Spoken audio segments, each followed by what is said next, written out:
अल्हम्दुलिल्लाह नहमदुहु व नस्तईनुहु व नस्तगफिरुहु व नु'मिनु बिही व नतवक्कलु अलैहि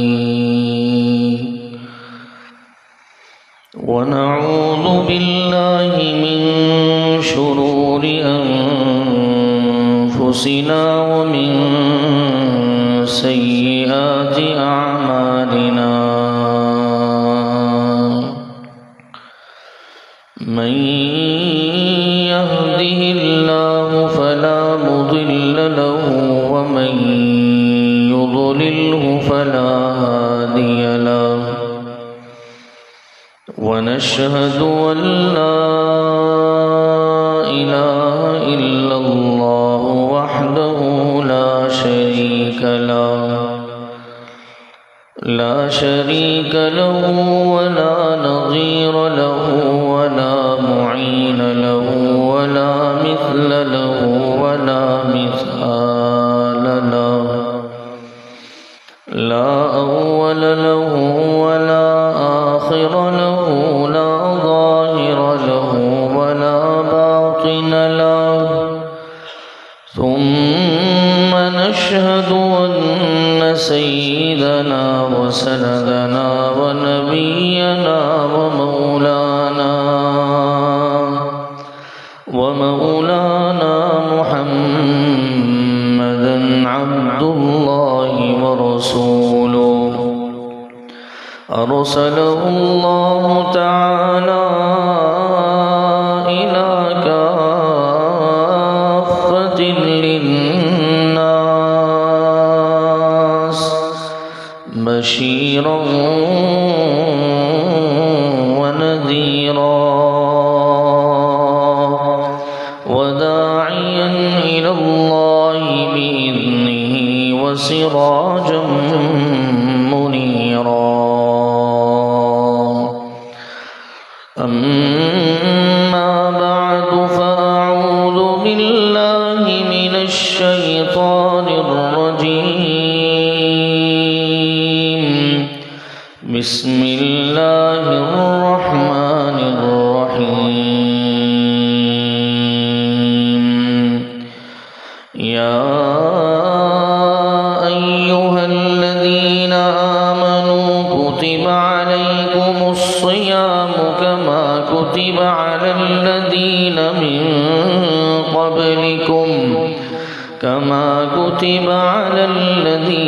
मिन क़ब्लिकुम लअल्लकुम तत्तकून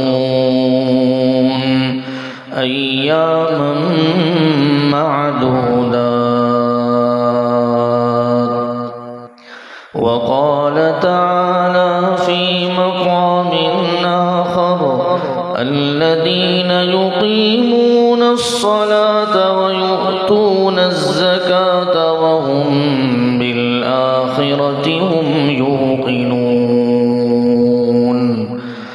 वक़ाल रसूलुल्लाहि सल्लल्लाहु अलैहि वसल्लम मन साम रमज़ान ईमानन वहतिसाबन गुफ़िर लहु मा तक़द्दम मिन ज़ंबिही सदक़ल्लाहु मौलानल अज़ीम व सदक़ रसूलुहुन नबियुल करीम व नहनु अला ज़ालिका लमिनश शाहिदीन वश्शाकिरीन वल्हम्दुलिल्लाहि रब्बिल आलमीन। दुरूद शरीफ पढ़ लीजिए।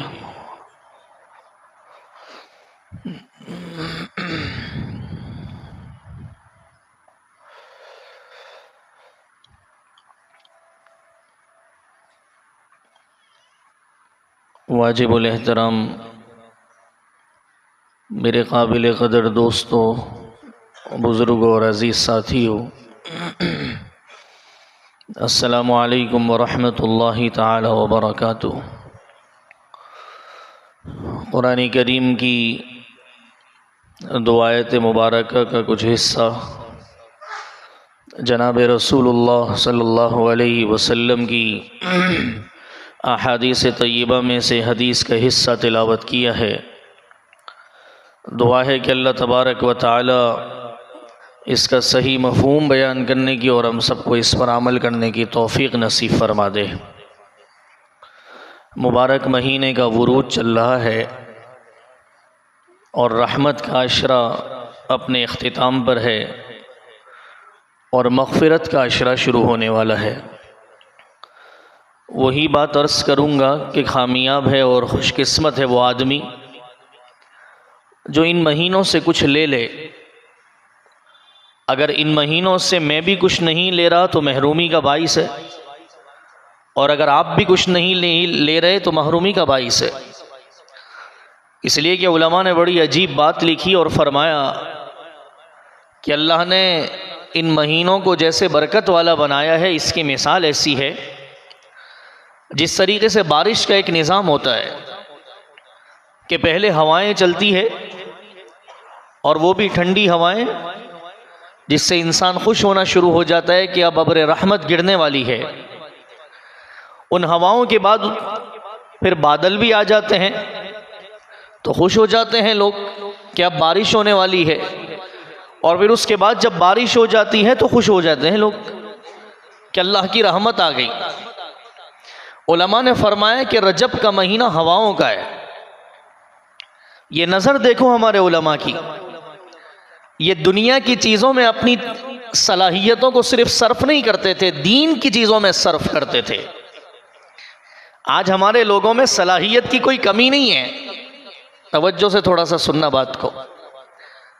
आज हमारे लोगों में सलाहियत की कोई कमी नहीं है, लग गलत रही है। हमारे अकाबिर और बुजुर्ग तो कोई दुनिया का भी काम करते तो उसमें दीन की नज़र रखते कि इसमें दीन का क्या फ़ायदा हमें नज़र आ रहा है।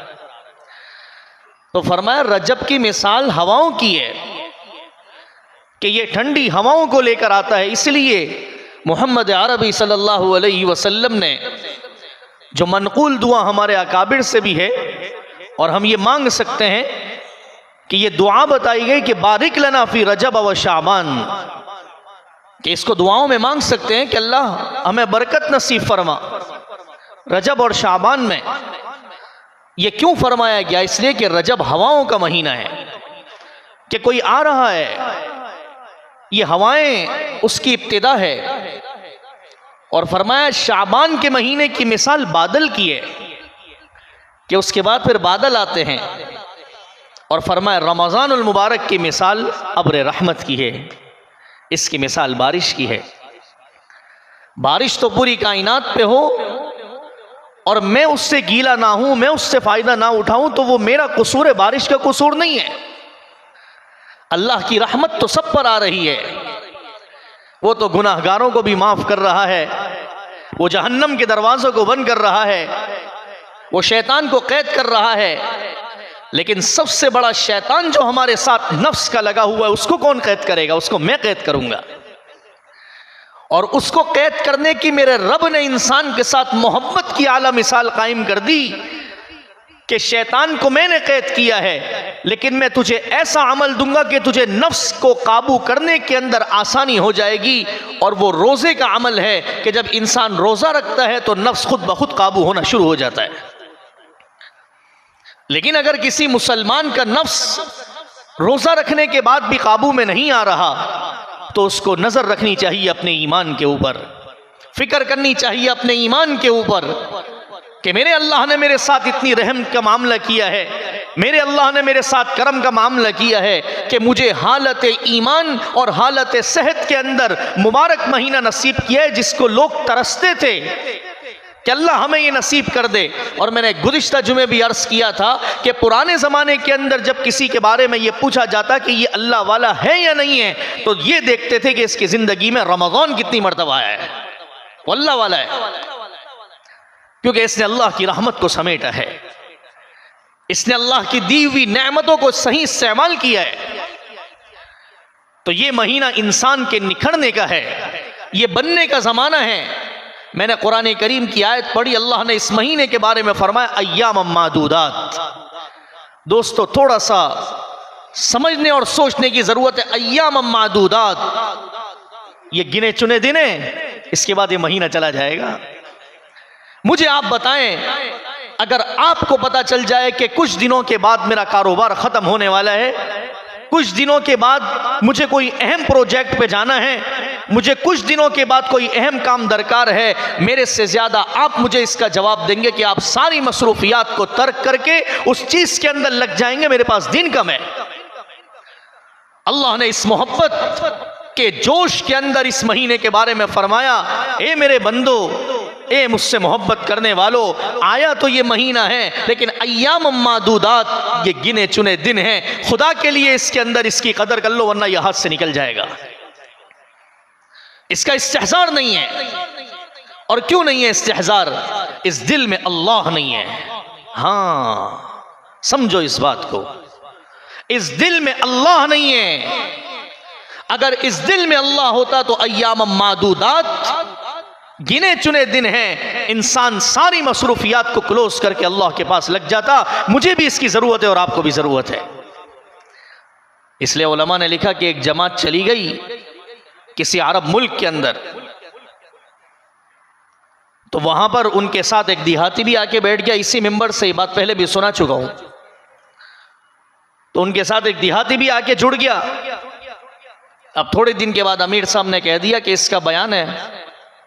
अब आपको अच्छी तरह पता है, तबलीग में फिर ऐलान करना और बयान करना तो बड़ा मुश्किल काम है, बहुत बड़ा इम्तिहान है। बहरहाल उसने कबूल कर लिया कि हाँ सही है, मैं बयान कर लूंगा। अब वो अमीर साहब के पास ये कहता हुआ आ गया कि आपको तो पता है ना मैं देहाती हूं। कहा हाँ पता है। कहा फिर बयान क्या करूंगा? कहा तुम कुछ भी नहीं बोलना, बस खड़े होके जो तुम्हारे दिल में आए। एक तो वो मशहूर किस्सा है ना, ये वो नहीं है, ये मुस्तनद हमारे उलमा ने उस जमात से सुना जिन्होंने उन्होंने लिखा कि तुम बस इतना बता देना कि बस हम जमात में आए हैं और मुझे कुछ आता नहीं, और ये कह के तुम बैठ जाना जो तुम्हारे दिल में बात है। तो वो खड़ा हो गया, यही जो बात चल रही है उसमें सुना रहा हूं, और उसने खड़े होके बड़ी अजीब व गरीब बात कर दी। उस देहाती ने खड़े होके ये कहा लोगों से, चूंकि अरब मुल्क था और वो देहाती भी अरब था, उसने खड़े होके लोगों से कहा कि लोगों, मल फर्क बैनना व बैन सहाबा। सुभान अल्लाह, ये देहाती भी कभी कभी काम कर जाते हैं। मल फर्क बैनना व बैन सहाबा, जिसका उर्दू ये है कि लोगों हमारे और सहाबा के दरमियान क्या फर्क है। अब बोल तो इसने दिया, लेकिन नीचे अमीर साहब परेशान हो गया कि अब क्या होगा, क्योंकि इसने अगर कुछ और बोल दिया तो मसला खराब हो जाएगा। लेकिन पता नहीं था कि बहुत सारे अल्लाह वाले निकल जाते हैं देहाती। तो उसने कहा कि मल फर्क बैनना व बैन सहाबा, के लोगों हमारे और सहाबा के दरमियान क्या फर्क है। और फिर उसके बाद उसने कहा इल्ला शिबरन वाहिदन फ़कत, कि सिर्फ एक बालिश का हमारे और सहाबा में फ़र्क है। अब लोग और भी परेशान हो गए कि ये क्या कह रहा है कि हमारे और सहाबा के दरमियान सिर्फ एक बालिश का फ़र्क है। और उसके बाद फिर उस देहाती ने आगे कहा कि सहाबा का ईमान और सहाबा का इस्लाम इस दिल के अंदर था, और हमारा इस्लाम और ईमान इस जुबान के ऊपर है। ये उसका बयान था, और इस बयान ने लोगों की जमातों पे जमातें निकलवा दी। जो काम बड़े बड़े मुबल्लिग नहीं कर सके, एक जुमले ने निकाल दिया, इसलिए कि उसने बात को वाज़ेह किया था कि सहाबा का ईमान और इस्लाम उनके दिल के अंदर था। इस दिल के अंदर अल्लाह था।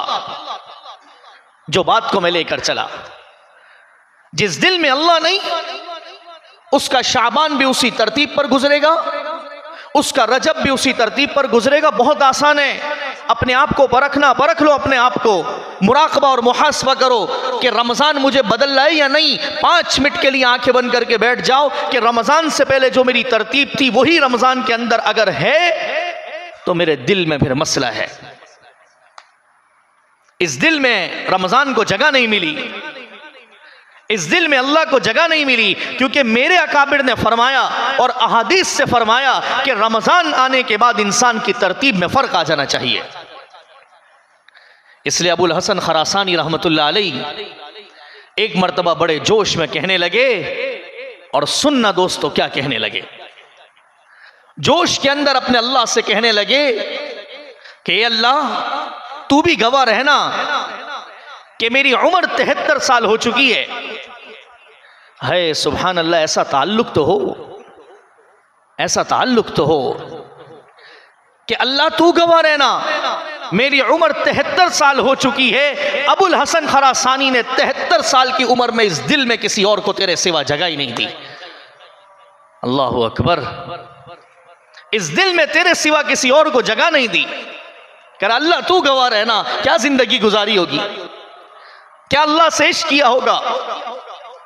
तो मायूस होने की जरूरत नहीं है। ये महीना अल्लाह से इश्क पैदा करने के लिए है कि अपने वजूद से भी अल्लाह से इश्क पैदा करो और अल्लाह ने जो नेमतें दी है उन नेमतों को अल्लाह की राह में खर्च करके भी अल्लाह से इश्क पैदा करो।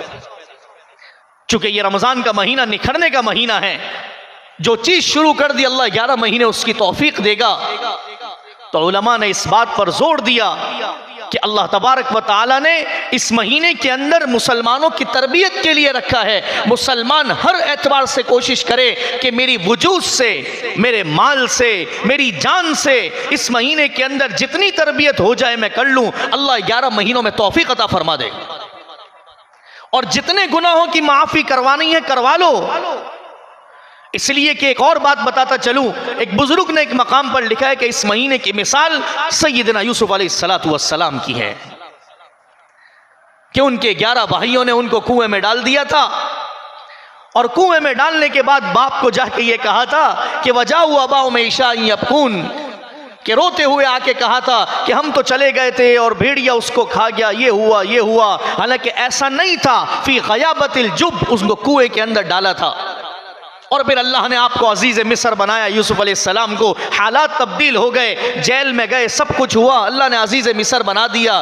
फिर जब वो बादशाह बन गए यूसुफ अलैहिस्सलाम, तो वही भाई जिन्होंने कुएं में डाला था वो सामने आके बैठ गए और यूसुफ अलैहिस्सलाम को जब पहचान लिया और कुरान करीम ने फरमाया कि जब उन सब ने कहा क़ालू इन्नका लअंत यूसुफ क़ाल अना यूसुफ व हाज़ा अख़ी क़द मन्नल्लाहु अलैना, कि जब उन सब ने कहा कि क्या तुम यूसुफ हो, कहा मैं यूसुफ हूँ और अल्लाह ने मुझ पर एहसान किया है। तो उस मौके पे हजरत यूसुफ अलैहिस्सलातु वस्सलाम ने एक जुमला कहा था, ला तसरीब अलैकुमुल यौम यग़फिरुल्लाहु लकुम व हुवा अरहमुर राहिमीन, कि तुमने जो गुनाह किया अल्लाह उसको माफ कर दे। हमारे अकाबिर की हर वाक़ये के अंदर नजर बड़ी रूहानी होती है। फरमाया लोगों इस महीने की मिसाल भी यूसुफ वाली है कि अल्लाह तबारक व तआला इस एक महीने की बरकत से जैसे 11 भाइयों को माफ कर दिया, अल्लाह 11 महीनों के गुनाहों को माफ कर देंगे। लेकिन तुम कुछ तरबियत पर आओ, और उस तरबियत के अंदर सिर्फ रोजा नहीं है, सिर्फ रात का क़ियाम नहीं है, बल्कि अल्लाह ने जो तुम्हें माल दिया उस माल को खर्च भी करो। बअल्फाज़ दीगर कि इस महीने के अंदर एहतमाम होता है ज़कात का, तो एहतमाम से ज़कात अदा करो। और ज़कात अदा करना ये कानून है, मेरे लफ्ज़ को ले लेना, ये कानून है, ये फ़र्ज़ है, ये कोई अल्लाह पर आप एहसान नहीं कर रहे। और उलमा ने बड़ी अजीब बात लिखी, फरमाया ये सारा अल्लाह ने माल इंसान को अल्लाह ने दिया है, ये मालदार को मालदार अल्लाह ने बनाया है, गरीब को गरीब अल्लाह ने बनाया है। मालदार को अगर आज माल हासिल है, अल्लाहु यब्सुतुर रिज़्क़ लिमन यशा व यक़दिर, अल्लाह के पास है, अल्लाह जिसका माल ले ले, जिसका माल बढ़ा दे घटा दे, अल्लाह के हाथ में है। बअल्फाज़ दीगर सारी कायनात के अंदर सब लोगों को ये सारी चीज़ें अल्लाह ने दी है। तो होना क्या चाहिए था कि अल्लाह तबारक व तआला इस इंसान को ये हुक्म देते कि मैंने जो तुझे माल दिया है वो माल 60%, 70% मेरी राह में दे दे। अल्लाह जो चाहते कर सकते थे, लेकिन अल्लाह ने ऐसा नहीं किया, 40वां हिस्सा मांग लिया। और वो भी कहा मुझे देने की जरूरत नहीं है, मेरी मखलूक पर खर्च करो। और ये खर्च करना तुम पर फर्ज है, ये कानून है। आज मालदार ज़कात नहीं दे रहे, ये इस महीने में इसलिए ये बात अर्ज कर रहा हूं, इसको बोझ समझ रहे, ये बोझ नहीं है, ये हमारे माल की सफाई है। और अल्लाह ने ज़कात देने वालों को कामयाब मोमिनीन के अंदर शामिल किया है। क़द अफ़लहल मुमिनून अल्लज़ीना हुम फ़ी सलातिहिम ख़ाशिऊन। और उसी के आगे जब सारी सिफात बताई तो फरमाया वल्लज़ीना हुम लिज़्ज़काति फ़ाइलून, जो ज़कात को देने वाले हैं। आज ज़कात की कोई अहमियत ही नहीं है। मैं बड़ी बड़ी बातें बताने नहीं बैठा, ना मसाइल बताने बैठा हूं, ये मिंबर मसाइल की जगह नहीं है। लेकिन क्या ज़कात इतनी हल्की हो चुकी है? क्या ज़कात देना इतना मुश्किल हो गया, किसी को कुछ पता ही नहीं है? मैं एक बारीक सिर्फ बात बता के आगे चल रहा हूं। फुक़हा ने लिखा है कि ज़कात इतनी अहमियत वाली चीज़ है कि इसको लमसम भी अदा करना मुनासिब नहीं है। सही हिसाब लगाकर ज़कात देनी चाहिए जो इंसान पर लागू है। अच्छे अच्छे दीनदार लोग इसको लमसम अदा करते हैं कि बस इतना हिसाब बैठ गया, इतना होगा, यूं होगा। नहीं, ये अल्लाह का हुक्म है। जिस तरह नमाज फर्ज है कि 4 फर्ज, सुबह की 2 फर्ज, सुन्नत वगैरह अपनी जगह, मैं फर्ज की बात कर रहा हूं। मगरिब की 3 फर्ज, इशा की 4 फर्ज, ना इसको कोई 5 कर सकता है, ना इसको कोई 3 कर सकता है, ना इसको अपनी तरफ से कोई कर सकता है। अल्लाह के बंदो, ये ज़कात का मामला भी इसी तरीके से। ना मसाइल का कुछ पता है, ना ये पता है कि साहिब निसाब कौन होता है, ना ये पता है कि निसाब का तरीका क्या है, कितने उस पर निसाब का मालिक हो जाता है, कितने उस पर मुझ पर ज़कात आ जाएगी। ऐसा नहीं होता दोस्तों, ये अल्लाह की तरफ से फर्ज चीज है। और सिर्फ आपको एक बात बताता चलूं, पहले फजीलत सुन लो। जनाब रसूलुल्लाह सल्लल्लाहु अलैहि वसल्लम ने फरमाया कि मैं मोहम्मदुर रसूलुल्लाह सल्लल्लाहु अलैहि वसल्लम कसम खा के कहता हूँ, चंद चीज़ें ऐसी है कि इंसान उसको कर ले और उसके बाद उसकी चीज़ में कमी आ जाए, ऐसा नहीं हो सकता। पैगम्बर अलैहिस्सलातु वस्सलाम ने कसम खाई, हालांकि आपको कसम की ज़रूरत नहीं है। फरमाया पहली चीज़ कि इंसान अल्लाह की रास्ते के अंदर ज़कात या सदका जो भी खर्च करे और उसका माल कम हो जाए, मैं मोहम्मदुर रसूलुल्लाह कसम खाता हूं कि कभी भी कम नहीं हो सकता, ये हो ही नहीं सकता। और दूसरी चीज अजीब फरमाई, ये मौजू तो नहीं चल रहा लेकिन बयान ना करूं तो अच्छा भी नहीं लग रहा। फरमाया जो किसी मामले के अंदर बावजूद के इसको पता है कि मैं दुरुस्त हूं, मैं सही हूं, और फरमाया कि वो सामने वाले से माफी मांग ले, फरमाया उसकी इज्जत में कमी आ जाए, मैं मोहम्मदुर रसूलुल्लाह कसम खाता हूं कि उसकी इज्जत में कभी कमी नहीं आएगी। हमारा तो स्टेटस नीचे आ जाता है और मेरे पैगंबर फरमा रहे हैं कि अगर वो माफी मांग ले तो उसकी इज्जत में कमी नहीं आएगी।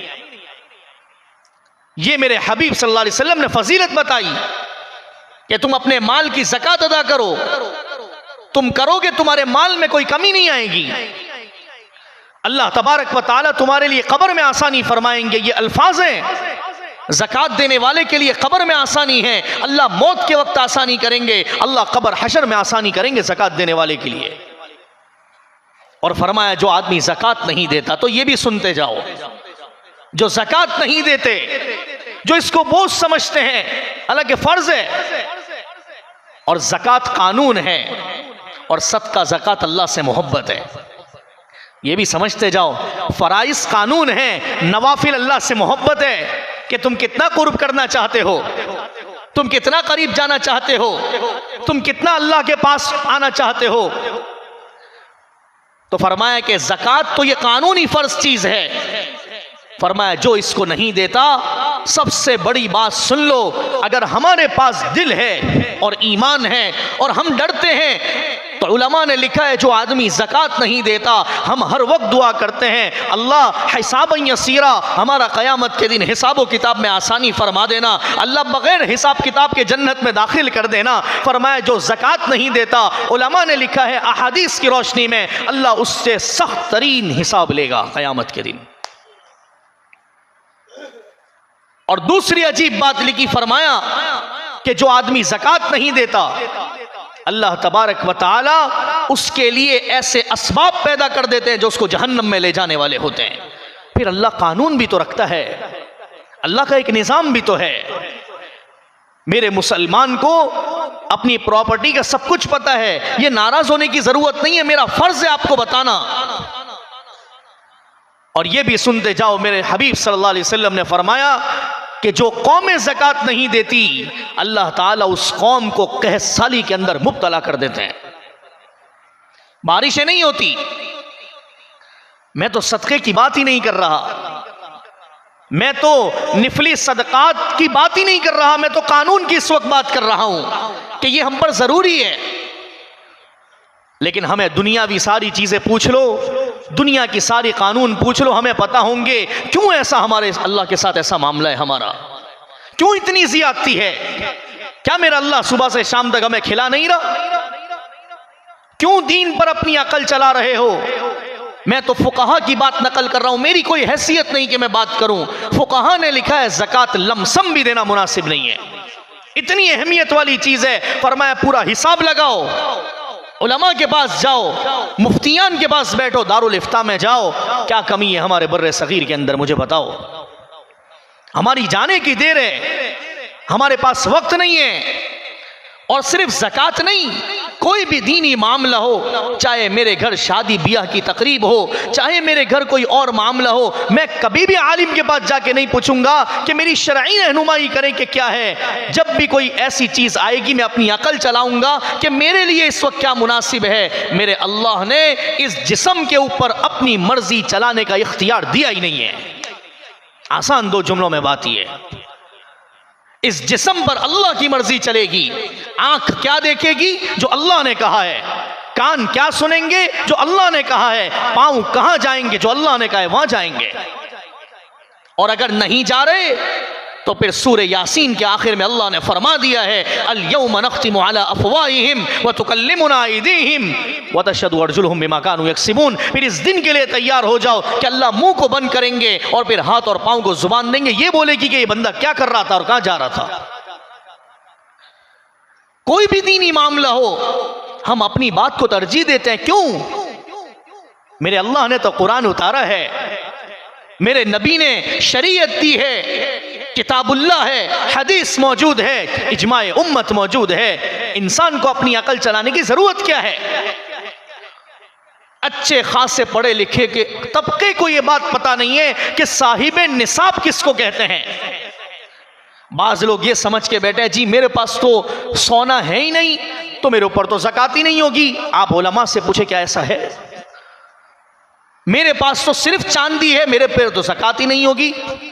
मेरे पास तो सिर्फ नकदी है, मैं ये इशारात दे रहा हूं मसाइल के अंदर कि ऐसा नहीं है। इसका तरीका है कि अगर आपके पास सोना नहीं है और चांदी है तो आपका निसाब कैसे पूरा होगा, आपका तरीका क्या होगा, कैसे इसको जोड़ा जाएगा। और अगर नहीं होगी तो ज़कात नहीं है, लेकिन अगर होगी और ये पता नहीं है हमारे बहुत सारे लोगों को कि मुझ पर काफी अरसे से ज़कात है,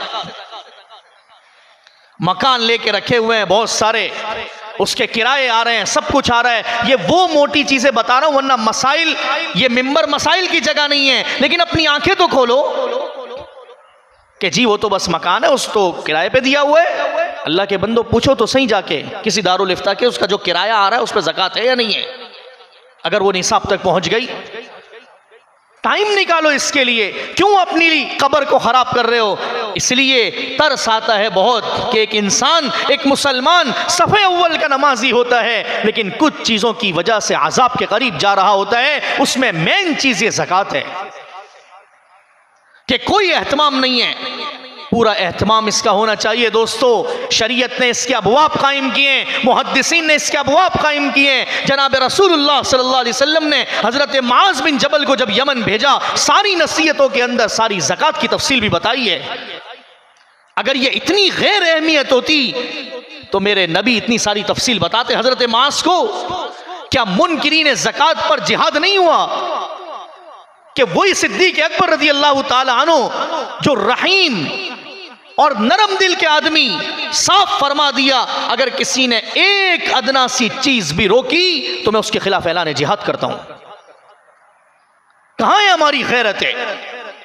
हम तो निफली सदक़ात से दूर हो गए हैं, इसलिए हमारे घर में आज हालात है। हालात दिया करो अल्लाह की राह में, दे दिया करो जो अल्लाह तुम्हें तौफीक दे। ना किसी को बताने की ज़रूरत है, ना इसकी नुमाइश करने की ज़रूरत है। लेकिन याद रखना, जनाब रसूलुल्लाह सल्लल्लाहु अलैहि वसल्लम ने कसम उठाई है इस बात पर कि अल्लाह ताला उसके माल में कभी भी कमी नहीं करेंगे। और ये तो ज़कात है, ये तो किसी किसी पर फ़र्ज़ होती है जो साहिब निसाब हो। आपको मशवरा दे रहा हूँ कि अल्लाह की राह में देते रहा करो और अपनी औलाद को भी ये सिखाओ। अल्लाह ताला इससे आए हुए हालात को पीछे कर देते हैं। बहुत दफा हम सुनते हैं ना कि हमारा एक्सीडेंट होने वाला था, हम बच गए, हम इस तरह बच गए, हम इस तरह बच गए। तो ये पीछे माँ बाप की दुआएं होती है, जो रात को उठकर तुम्हारे लिए दुआ करते हैं, अल्लाह सबके माँ बाप को सलामत रखे। और दूसरा ये चीज़ें होती है जो इंसान अल्लाह की राह में देता है, तो जो मखलूक का ख्याल करता है, अर्राहिमून यरहमुहुर रहमान इरहमू मन फिल अर्ज़ यरहमुकुम मन फिस समा। ये हदीस मुसलसल बिल अव्वलिया है, जो उलमा समझते हैं कि इरहमू मन फिल अर्ज़, नबी अलैहिस्सलातु वस्सलाम ने कानून बताया, इरहमू मन फिल अर्ज़, रहम करो ज़मीन वालों पर, यरहमुकुम मन फिस समा। और दूसरी जगह फरमा यरहमकुम मन फिस समा, कि आसमान वाला तुम पे रहम करेगा। अल्लाह आई हुई बलाओं को टाल देता है, बलाएं दूर हो जाती है, आफत दूर हो जाती है। क्या ये हमें नहीं चाहिए? हमारे घर में ये आफत नहीं है, एक प्लेट में खाने वाले दो भाई आपस में बात नहीं कर रहे, ये हमारे लिए मुसीबत नहीं है? अल्लाह को सखी पसंद है, सखी बखील अल्लाह को पसंद नहीं है। सखी के साथ अल्लाह की मदद है, चाहे वो 1 रुपया निकाले, चाहे वो 5 निकाले, चाहे 10 निकाले, लेकिन देने वाले बनो, देने वाले बनो। आमाल तो कुछ है नहीं, क्या पता हमने जो चीजें दे दी और अल्लाह के रास्ते में दे दी, अल्लाह की से मोहब्बत करने वालों को दे दी, कुरान हदीस पढ़ने वालों को दे दी। वो जब तक कुरान हदीस पढ़ता रहेगा और वो हमारी रकम उस पर लगती रहेगी, हमारे लिए कब्र और आखिरत तैयार होती